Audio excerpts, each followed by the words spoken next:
The letter came Tuesday, signed by Karen Marr. Final notice, lien placement imminent.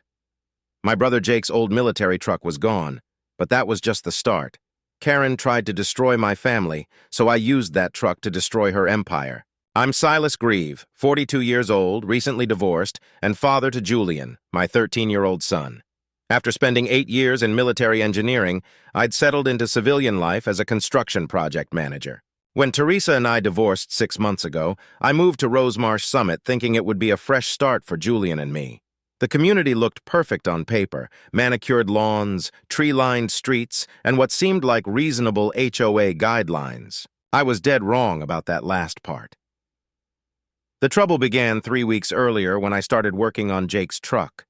My brother had driven that M1008 through 3 tours in Iraq before an IED took him out in 2018. The Army shipped the truck back to his widow, who eventually gave it to me. It needed a complete transmission rebuild, and Julian loved helping me work on it. We'd spend evenings in the garage, him handing me tools while I explained how each component functioned. The truck wasn't just a vehicle, it was our connection to Jake, our weekend routine, our way of keeping his memory alive. But Karen Marr had other plans for our little family tradition. I first encountered Karen at the monthly HOA meeting held in the community clubhouse. She sat at the head table like a queen holding court, her signature pearls draped around her neck, an expensive leather clipboard clutched in her manicured hands. 55 years old, with silver hair pulled back so tight it stretched her face into a permanent expression of disapproval. She'd been HOA president for 8 consecutive years and ran Rosemarsh Summit like her personal fiefdom. "The community standards are absolutely clear," she announced that evening, her voice sharp enough to cut glass. "No commercial vehicles, no repair work visible from the street, no activities that might lower our property values. We've worked too hard building this community's reputation to let it slip now." Her eyes swept across the room, lingering on each resident like she was cataloging potential threats to her authority. I didn't think much of it at the time. I was wrong. That Tuesday morning started like any other. Julian was eating cereal at the kitchen counter when I went outside to check on the truck. The driveway was empty except for oil stains marking where the M1008 had sat for 3 weeks. "Dad, where's Uncle Jake's truck?" Julian asked when I called him outside. Before I could answer, a white Ford F-150 with HOA enforcement emblazoned on the side pulled into my driveway.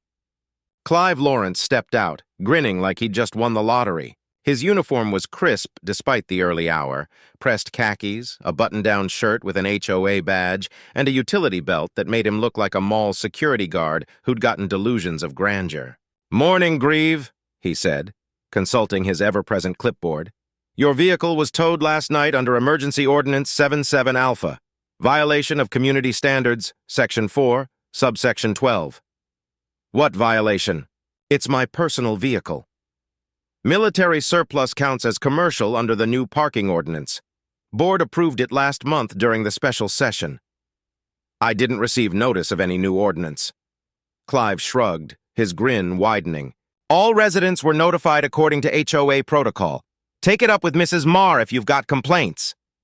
As if summoned by the mention of her name, Karen emerged from her house across the street. She wore a cream-colored blazer over dark slacks, her hair perfect despite the early hour, carrying that damn clipboard like a weapon. "Good morning, Mr. Grieve," she said, her voice dripping with false sweetness. "I see you've discovered our latest community improvement initiative." "You had my truck towed." "I enforced community standards. That vehicle is an eyesore and completely inappropriate for a neighborhood of our caliber. Military surplus has absolutely no place in a respectable residential community. It's not military surplus, it's my personal vehicle with current registration and insurance." Karen's smile turned razor-sharp. "The vehicle registration clearly shows military origin. Our new ordinance is quite specific. No commercial, industrial, or military vehicles may be parked on residential property within community boundaries. The violation fine is $1,200 plus towing and storage fees." Julian stepped closer to me, confusion and hurt written across his face. I could see he was struggling to understand why someone would take away something so important to us. "Where is my truck now?" I asked, keeping my voice level. "Peterson's Auto Impound on Highway 9, just past the industrial district." You have exactly 72 hours to pay the fine in full and arrange permanent removal of that vehicle from Rosemarsh Summit, or we'll be forced to place a lien on your property. This is ridiculous. I'm a homeowner here with full membership rights. And as a homeowner, you agreed to abide by our covenants and community standards when you purchased your property. Perhaps you should have read the documentation more carefully before moving to our community. She started to turn away, then paused as if remembering something important. Oh, and Mr. Grieve? Under no circumstances can that truck return to this community. Those are the rules, and rules exist for everyone's benefit. Julian's eyes filled with tears. Dad, why is she being so mean? Karen's expression softened into mock sympathy. I understand this is difficult, young man, but communities require standards. Perhaps your father can find a more appropriate vehicle that fits our neighborhood guidelines. The dismissive way she spoke to my son made my blood boil, but I kept my composure. Come on, Jules. Let's go see about getting our truck back. That afternoon, I drove Julian to Peterson's Auto Impound. The place looked like a prison yard, chain-link fence topped with razor wire, security cameras on every corner, and a guard shack manned by someone who looked like he'd rather be anywhere else. Signs warned about attack dogs, though I didn't see any. The impound fee was $300 just to get through the gate and inspect your vehicle. Highway robbery, but I paid it. We found Jake's truck sitting in the back corner of the lot, looking abandoned and lonely among the other seized vehicles. Someone had lowered the tailgate, and that's where I found Julian when I came around the corner. He was sitting in the truck bed, shoulders shaking with quiet sobs. Jules, what are you doing here? How did you get inside? He looked up at me with red-rimmed eyes. I rode my bike. The fence has a hole behind those trees. I just wanted to see Uncle Jake's truck again. I climbed into the bed and sat beside him, putting my arm around his shoulders. What's really wrong, son? Yesterday at the clubhouse, some of the kids were making fun of me. Karen's daughter was there with her friends from the private school. They said you were a loser who couldn't afford a real truck, that Uncle Jake was probably a loser too. Beatrix tried to tell them to stop, but her mom showed up and made her just stand there and watch. Beatrix Marr was Karen's 16-year-old daughter. Unlike her mother, she seemed to have inherited some basic human decency. I'd seen her around the community. Quiet, thoughtful, clearly uncomfortable with her mother's authoritarian approach to neighborhood management. What else did they say, Jules? They said we don't belong here, that their parents pay good money to keep people like us out, that Karen's going to make us move away soon. His voice broke. Dad, I don't want to move again. I like our house. I like working on Uncle Jake's truck with you. I pulled him closer. Listen to me carefully. We're not going anywhere. This is our home and nobody has the right to force us out. Promise. I promise. But I need you to do something for me. I need you to write down everything you remember about what those kids said and what happened at the clubhouse. Can you do that? He nodded, wiping his nose on his sleeve. Good. And Jules, we're going to get Uncle Jake's truck back, and when we do, we're going to finish rebuilding that transmission together. Deal? Deal. That night, after Julian went to bed, I started digging into the HOA documentation. The new parking ordinance Karen had referenced wasn't included in any of the materials I'd received when I purchased the house 6 months earlier. I called the HOA management company first thing Wednesday morning. Rosemarsh Summit Management, this is Sandra. This is Silas Grieve, Lot 47. I need copies of any recent changes to community bylaws, specifically parking ordinances. All rule changes are handled directly by the board. You'd need to contact Mrs. Marr for that information. Can you tell me when the last community-wide vote was held? I'm sorry, I don't have access to that information. Mrs. Marr handles all board communications. Dead end. I filed a formal written request for copies of the community bylaws, recent board meeting minutes, and voting records. According to California HOA law, they had 10 business days to respond. While I waited, I did my own research. What I found in the county records made my blood boil. The parking ordinance had been passed by a board vote of 3-2 during a special session held on a Tuesday afternoon at 2 p.m. The 2 dissenting votes came from board members who'd coincidentally moved away from the community the month before the vote. Karen had scheduled the meeting when she knew most working residents couldn't attend. Only 7 people showed up, 5 of whom were Karen's hand-picked supporters. But the really interesting part was the ordinance itself. It specifically targeted military surplus vehicles, commercial vehicles, recreational vehicles, and vehicles requiring ongoing mechanical repair. The language was so specific it might as well have had my name on it. This ordinance was written to target my truck specifically. I spent the next 2 days researching California HOA law.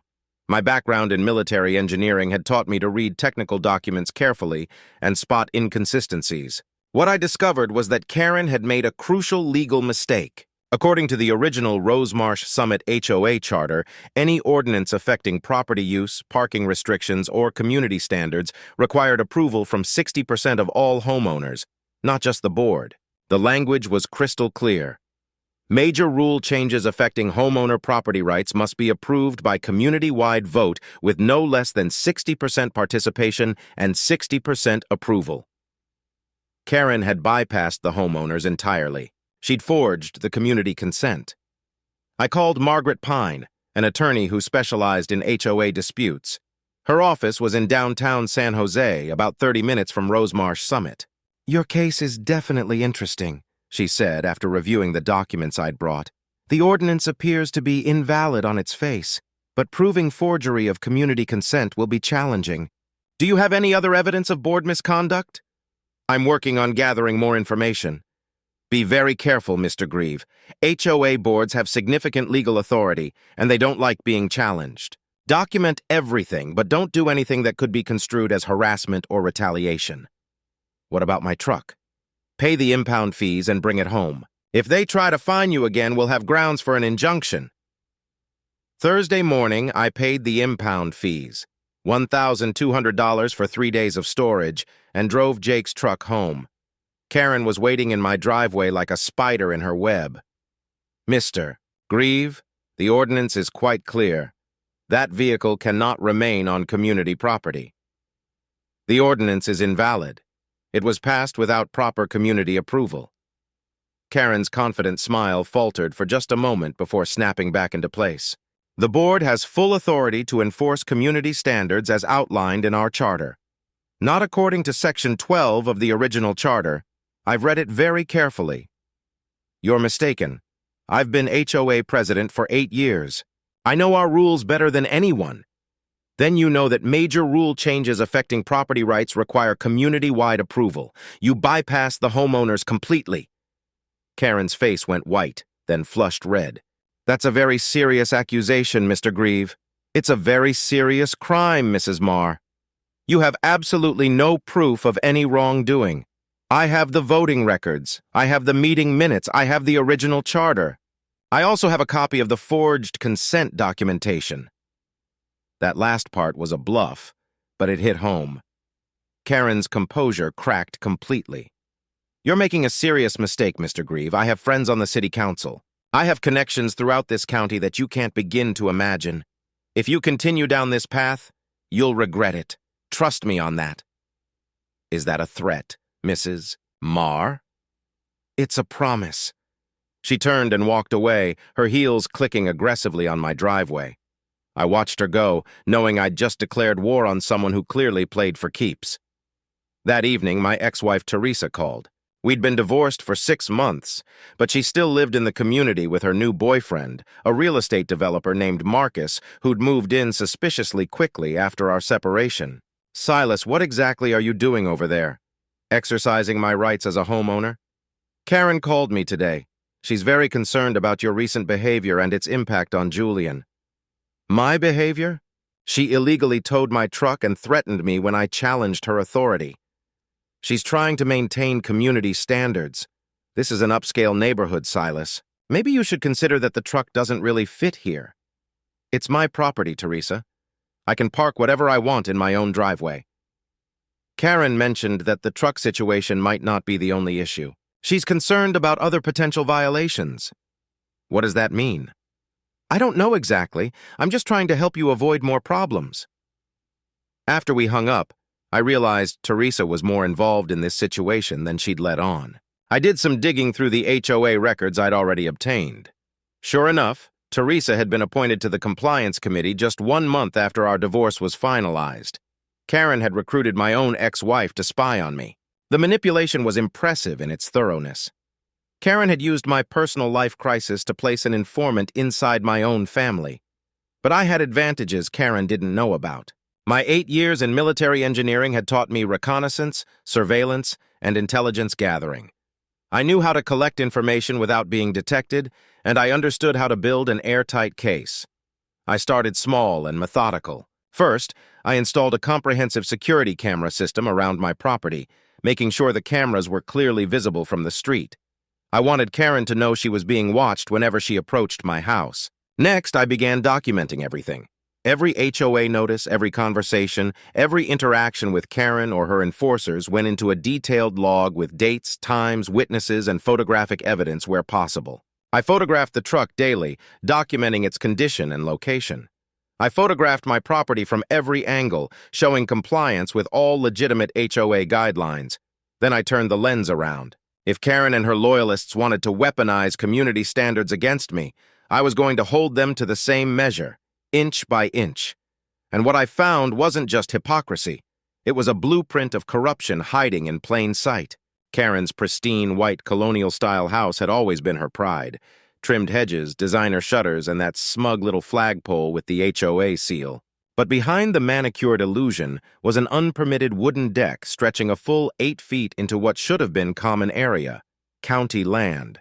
It violated setback codes by nearly double.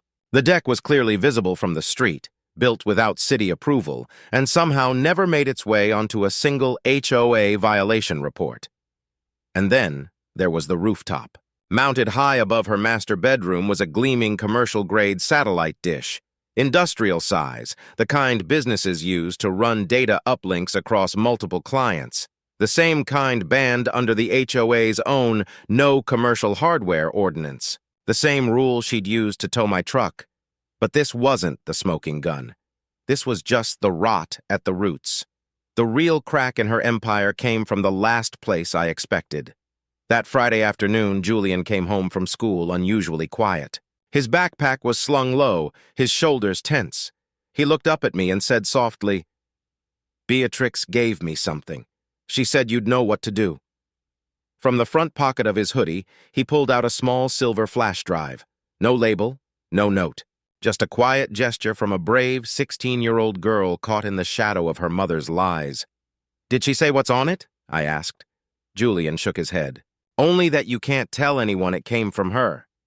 I took it to my office and plugged it into my laptop. Within seconds, I understood the weight of what Beatrix had risked.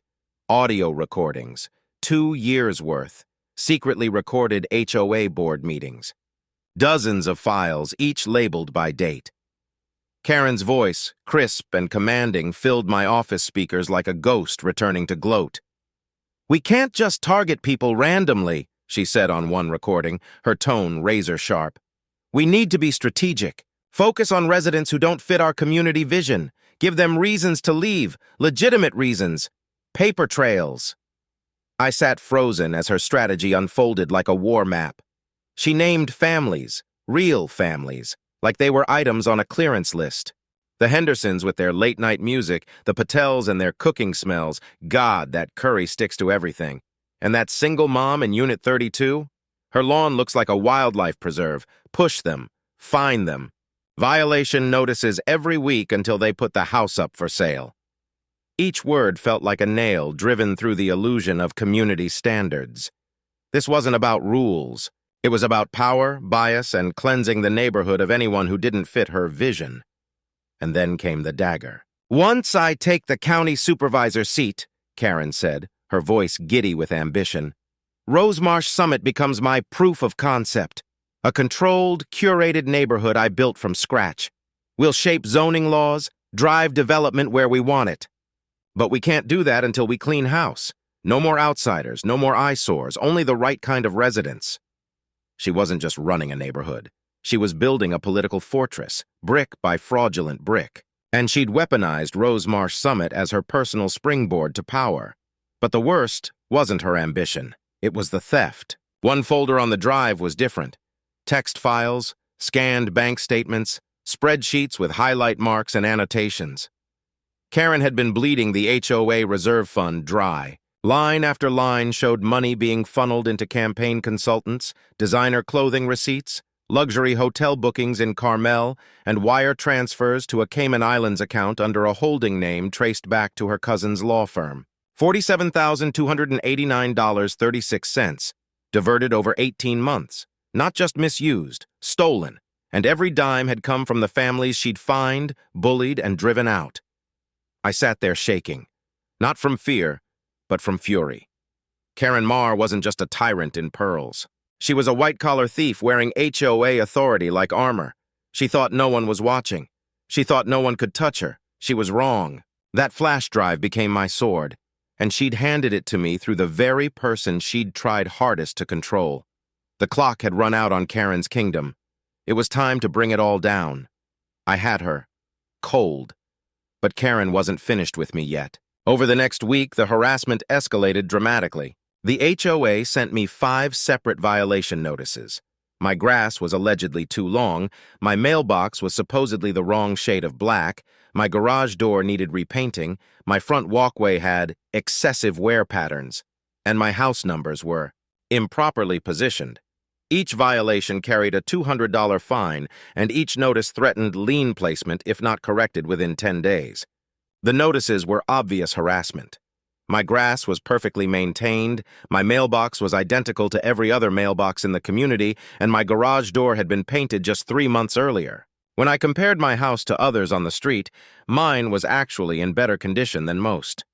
When I ignored the bogus notices, Karen sent Clive to photograph my property. He stood on the public sidewalk with a professional camera, documenting every square inch of my house and yard like he was building a criminal case. Julian watched from his bedroom window, confused and frightened by the attention. "Dad, why is that man taking pictures of our house? He's trying to find things to complain about, son. Don't worry about it." But I was worried. Karen was escalating the conflict, and I could sense something bigger coming. The final escalation came on a Saturday morning in early October. I woke at dawn to check on the truck before starting my weekend routine with Julian. What I found made my blood run cold. Jake's truck was covered in some kind of corrosive substance. The paint was bubbling and peeling in long strips, and the metal underneath was already showing signs of oxidation. Someone had poured industrial acid over the hood, doors, and roof of the vehicle. My connection to Jake was literally dissolving before my eyes. I ran inside and checked my security cameras immediately. The footage showed everything. Clive Lawrence sneaking onto my property at 3:17 a.m., carrying a plastic container. He'd spent nearly 10 minutes methodically pouring the acid over every painted surface of the truck before disappearing back into the darkness. I called the police immediately. Officer Martinez arrived within 20 minutes and reviewed the security footage with me. "That's clearly destruction of property," he said, watching Clive pour acid on the truck. "Looks premeditated too, given the amount of time he spent on your property. We'll need to arrest him. I want to press full charges." "Absolutely. You'll need to document all the damage for insurance purposes and get repair estimates." The acid had eaten through the paint down to bare metal across roughly 60% of the truck's surface. The damage was extensive enough that restoration would cost more than the vehicle was worth. But this wasn't about money. This was about destroying something irreplaceable, something that connected me to my brother's memory. Later that morning, I received a text message from an unknown number. "Drop the legal challenge or it gets worse." I called Margaret Pine immediately. "I'm ready to file a comprehensive lawsuit." "Against the HOA? Against Karen personally, the HOA board, and Clive Lawrence. Fraud, harassment, destruction of property, theft of community funds, and civil rights violations." "That's a significant escalation, Silas." "They escalated first. I have audio recordings, financial documents, and video evidence. This stops now." Margaret agreed to take the case. We spent the weekend preparing a comprehensive legal filing that would hit Karen from multiple angles simultaneously. The lawsuit named Karen personally, the HOA as an organization, and Clive as a co-conspirator. We also filed formal complaints with the County District Attorney's Office regarding the theft of HOA funds and submitted evidence to the State Attorney General's office for potential criminal charges. Monday morning, Karen received the lawsuit papers. Her response was swift and vicious. She called an emergency HOA meeting for Wednesday evening and sent notices to all residents announcing that I was being expelled from the community for persistent disruptive behavior, failure to maintain community standards, and frivolous legal harassment of board members. The meeting was held in the community clubhouse, a large room with a vaulted ceiling and windows overlooking the community pool. Karen sat at the head table flanked by her 3 remaining board allies. About 40 residents attended, including Teresa and her boyfriend, Marcus. "Ladies and gentlemen," Karen began, her voice projecting authority throughout the room. "We're here tonight to address a serious situation that threatens the peace and stability of our community. Mr. Silas Grieve has repeatedly violated our community covenants and has now resorted to legal harassment in an attempt to avoid accountability for his actions." She gestured toward a screen where she'd prepared a presentation about my alleged violations. Photos of my truck, my house, and even my son appeared on the screen as she narrated a completely fabricated story about my pattern of disruptive behavior. He's refused to comply with parking ordinances, ignored maintenance standards, and consistently challenged legitimate board authority. Most recently, he's filed a frivolous lawsuit against community volunteers who are simply trying to maintain the standards we all agreed to when we moved here. The room murmured with concern. Karen was a skilled manipulator, and she was painting me as a troublemaker who threatened everyone's property values. The board has voted unanimously to revoke Mr. Grieve's community membership and place an immediate lien on his property for accumulated fines and violations. We simply cannot allow one individual to undermine everything we've built here. I stood up from my seat in the back of the room. "I'd like to address the board and respond to these allegations." "You're not recognized to speak at this meeting," Karen said sharply. "According to Section 9 of the Community Charter, any homeowner has the right to address the board during community meetings before any vote affecting their membership." Karen's jaw tightened visibly. "You have 3 minutes." I walked to the front of the room, connecting my laptop to the projector system. "I want to show everyone what's really happening in this community." I started with the audio recordings of Karen discussing her plans to force out undesirable residents. Her own voice filled the room. "We need to focus on residents who don't fit our community vision and create legitimate reasons to pressure them into leaving." The room fell silent. Several residents looked shocked. Next, I displayed the financial records showing $50,000 missing from the Community Reserve Fund, with bank transfers going directly to Karen's personal campaign account. "That money belongs to all of you," I said to the room. "It was supposed to maintain our common areas and fund community improvements." Finally, I played the security footage of Clive destroying my truck with acid. When the presentation ended, the room was completely quiet. You could have heard a pin drop. "These recordings are illegal," Karen said, her voice shaky for the first time. "They were obtained without consent and can't be used against me." "They document criminal activity," I replied. "The district attorney is already investigating, and these recordings are evidence of fraud and theft." "You're lying." "No, Karen, you're lying. You've been lying to this community for years." I played one final recording. Karen discussing her plans to use HOA funds to finance her campaign for county supervisor. "The reserve fund gives us flexibility we need. A few thousand here and there won't be missed, and once I'm in office, I can direct development contracts back to the community." "That's completely taken out of context," Karen said desperately. $50,000 is missing from our community reserve fund. The money went directly to your personal campaign account. That's not context, that's theft." The residents started talking among themselves, their voices growing louder with anger and confusion. Karen's carefully constructed authority was crumbling in real time. "This meeting is over," she announced, standing abruptly. "No, it's not," I said firmly. "I'm calling for a vote of no confidence in the current board." "You can't do that. According to the charter, any homeowner can call for a board election with support from 20% of residents. I'd done my homework thoroughly. Julian and I had spent the previous week collecting signatures from neighbors who were tired of Karen's authoritarian rule. We had support from 38 households, nearly 40% of the community. The vote was held immediately. Karen tried to control the process, but several residents demanded a secret ballot. When the votes were counted, it was overwhelming. 41 residents voted to remove the current board, 3 voted to keep them. Karen was no longer HOA president, but the story was far from over. The district attorney's investigation revealed that Karen's theft was much more extensive than I'd initially discovered. She'd been stealing from HOA funds for nearly 3 years, diverting almost $200,000 from Rosemarsh Summit and 2 other communities where she'd held board positions.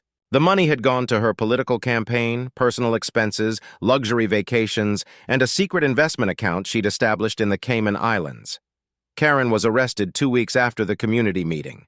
The charges included fraud, embezzlement, money laundering, and conspiracy.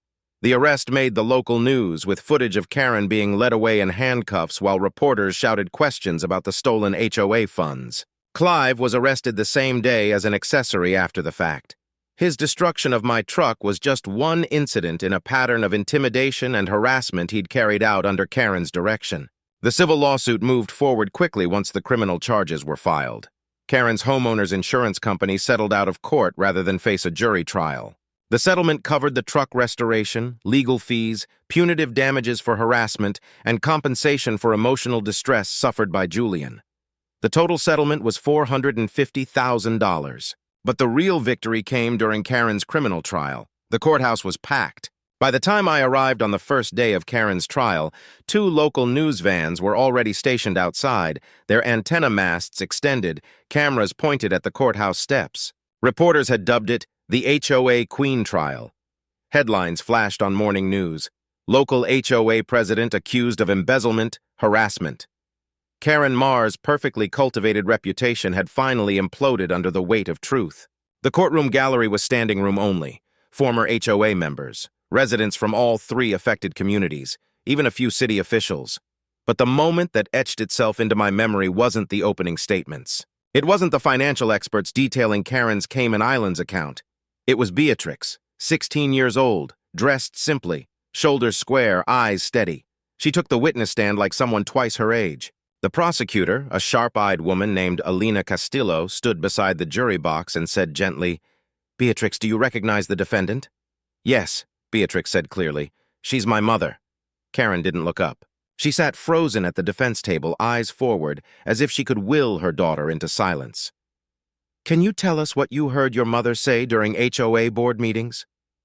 "She said certain people didn't belong in Rosemarsh. She said people like the Greaves, like Julian and his dad, were bad for the image of the community. She said we needed to get them out before the election cycle. That military trash doesn't photograph well for campaign materials."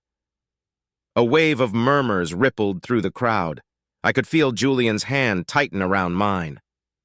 The defense attorney, a slick man in a tailored suit named Craig Dolan, stood up. "Beatrix, isn't it true you have a strained relationship with your mother?" Beatrix's jaw clenched. "Yes, because she started treating me like an accessory instead of a person the moment she decided to run for office." "Didn't she pay your tuition to private school? Didn't she give you a car for your 16th birthday?" "She didn't give me those things. She bought silence. She wanted obedience, not a daughter." Dolan narrowed his eyes. "And isn't it true you used a secret recording app on your phone during HOA board meetings? That's a violation of trust, isn't it?" Beatrix didn't flinch. "Maybe, but theft, conspiracy, and harassment are violations of law." Even the judge arched an eyebrow. When the prosecutor asked, "Did your mother ever mention using community funds for personal use?" Beatrix took a shaky breath. "She told me once after a fundraiser that nobody checks the books. She said, community funds are just like campaign funds with fewer watchdogs." She used HOA money to pay for a private consulting firm, a billboard on Highway 12, and even a weekend in Napa with Marcus Delancey. Heads turned. Marcus, Teresa's boyfriend, looked like he'd been slapped. Karen finally snapped. "That's enough!" she screamed, slamming her hands on the defense table. "You ungrateful little brat! You betrayed your own mother for what? Him?" She pointed straight at me. "You chose them over your family." The judge banged the gavel 3 times. "Mrs. Marr, you will maintain decorum in this courtroom." But Beatrix didn't back down. "No, you chose. You chose power over people. You chose your campaign over your daughter. And I'm not covering for you anymore." The jury was visibly shaken. Even the stenographer paused for a beat. 3 days of testimony followed. Forensic accountants, cybersecurity analysts, HOA whistleblowers, every piece of Karen's empire crumbled under scrutiny. Then came the final day. The prosecutor gave her closing argument with a quiet fury. This was not simple mismanagement. This was a calculated campaign of financial theft, social exclusion, and targeted harassment, orchestrated by someone who thought the rules didn't apply to her. But laws do not bend for charisma. They do not bow to ambition. When it was my turn to speak during the victim impact statements, I walked to the front of the courtroom and looked directly at the jury. That truck she tried to erase? It belonged to my brother, who died serving this country. She didn't just tow it.